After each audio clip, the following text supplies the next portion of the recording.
Hello students, welcome back to my YouTube channel. आज के इस लेक्चर में हम भौतिक राशियों की विमाओं के बारे में पढ़ेंगे।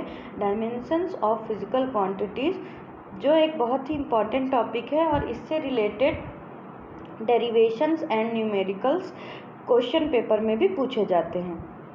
The powers to which the fundamentals units are raised to express the given derived unit are called the dimensions of that derive unit. किसी भौतिक राशि के व्युत्पन्न मात्रक को मूल मात्रकों के जिन घातों द्वारा व्यक्त किया जाता है उन घातांकों को उस राशि की विमाएँ कहते हैं। फॉर एग्जाम्पल समझने की कोशिश करते हैं। The unit of area is obtain bye given A power 2 in length, therefore area has a dimensions 2 in length. क्षेत्रफल के मात्रक को लंबाई के मात्रक पर घात 2 लगाकर व्यक्त किया जाता है, तथा क्षेत्रफल की विमा लंबाई में कितनी है? 2 है। इसको और अच्छे से समझने के लिए बाय एग्जाम्पल समझते हैं कि एरिया की बात की गई। यहाँ एरिया लेंथ के 2 डायमेंशन से मिलकर बनता है, तो इसमें विमाएँ कितनी हुई? लेंथ की 2 हुई। डायमेंशंस मतलब कि किस किस क्वांटिटी से मिलकर कौन सी फिजिकल क्वांटिटी तैयार हो रही है। जैसे बात यहाँ की जाए डेंसिटी की, जो डेंसिटी का फॉर्मूला होता है मास पर यूनिट वॉल्यूम।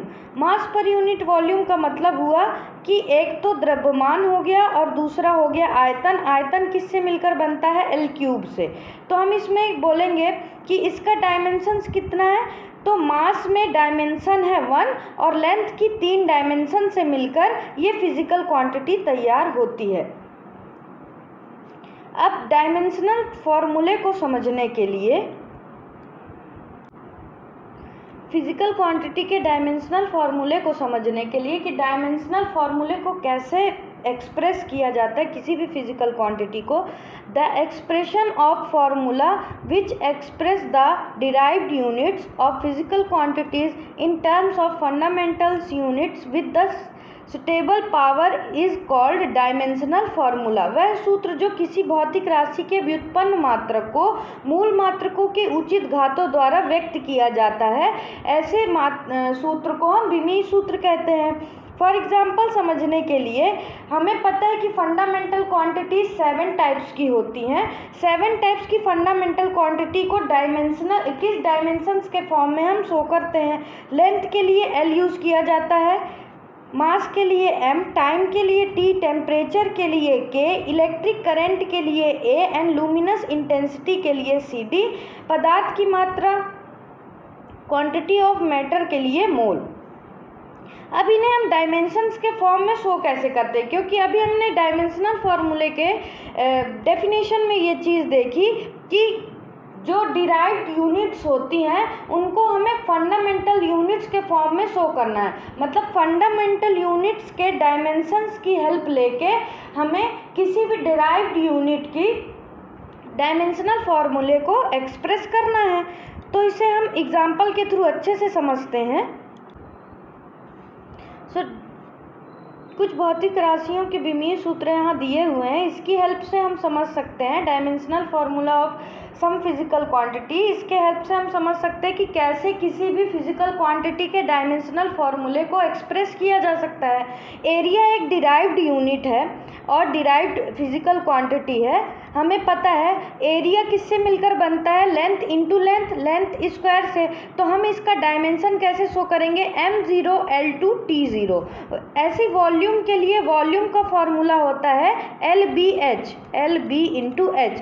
पर मैंने बताया था कि B और H, ब्रेथ और हाइट जो होती हैं वो लेंथ में इंक्लूडेड हैं, इसीलिए इसका फॉर्मूला होता है L क्यूब। तो इसके लिए डायमेंशनल फॉर्मूला, इसमें मास और टाइम दोनों 0 हैं, यानी कि इस डिराइव्ड यूनिट में, इस डिराइव्ड फिजिकल क्वांटिटी में वॉल्यूम में ना ही मास है और ना ही टाइम है, ना ही द्रव्यमान है और ना ही समय। इसलिए द्रव्यमान की जो घात है वो 0 होगी, मास की जो पावर है वो 0 होगी और टाइम की जो पावर है वो भी क्या होगा? 0 होगा। लेकिन लेंथ की कितनी डायमेंशंस है? 3 है, इसीलिए इसका फॉर्मूला होता है M0 L3 T0। फिर इसके बाद बात आती है डेंसिटी यानी कि घनत्व की। डेंसिटी का फॉर्मूला होता है द्रव्यमान बटे आयतन। यहाँ बाय मिस्टेक समय लिख दिया है मैंने, यहाँ आयतन होगा। Mass upon volume. तो वॉल्यूम के लिए अभी हमने फॉर्मूला डिराइव किया है L3 एंड मास के लिए m। अब इसमें इस क्वांटिटी में इस डेंसिटी, फिजिकल क्वांटिटी जो है डेंसिटी, इसमें मास की क्वांटिटी दी हुई है, मास एक डायमेंशन दिया हुआ है। तो अब कितने डायमेंशन दिए हुए हैं मास के? 1, तो मास की पावर हो जाएगी 1 एंड L के लिए तो अपॉन में L है, ऊपर जाएगा तो क्या हो जाएगा L-3 एंड अभी टाइम नहीं दिया हुआ इसमें, इसलिए ये क्या हो जाएगा t0। इसके बाद बात आती है वेलोसिटी की। वेलोसिटी एंड स्पीड, वेग और चाल क्या होता है? दूरी या विस्थापन बटे समय, डिस्टेंस और displacement upon time.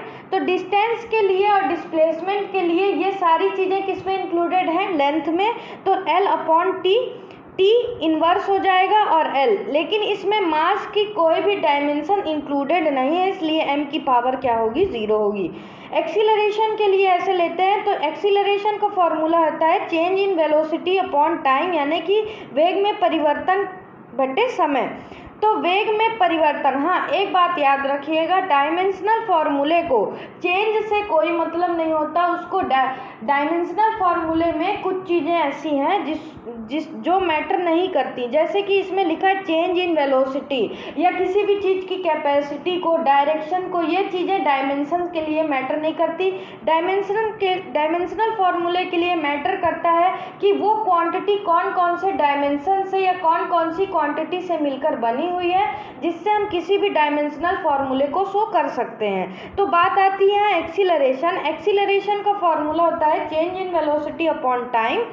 Change in velocity, तो हमें वेलोसिटी के फॉर्मूले से मतलब होगा बस। तो वेलोसिटी का फॉर्मूला जैसे हमने अभी डिराइव किया है LT-1, तो वेलोसिटी के जगह में LT-1 होगा और अपॉन में t। तो यहाँ LT-1 एंड t-1 ऐड हो जाएगा, t minus minus minus plus होंगी तो t की पावर क्या हो जाएगी 2। LT-2 एक्सीलरेशन का फॉर्मूला है, इसमें फिर मास इंक्लूडेड नहीं है, इसलिए मास का पावर क्या दिया हुआ है? 0 दिया हुआ है। अब बात आती है फोर्स की। फोर्स यानी बल। बल का फॉर्मूला होता है द्रव्यमान बटे द्रव्यमान गुणे त्वरण, मास इंटू एक्सीलरेशन।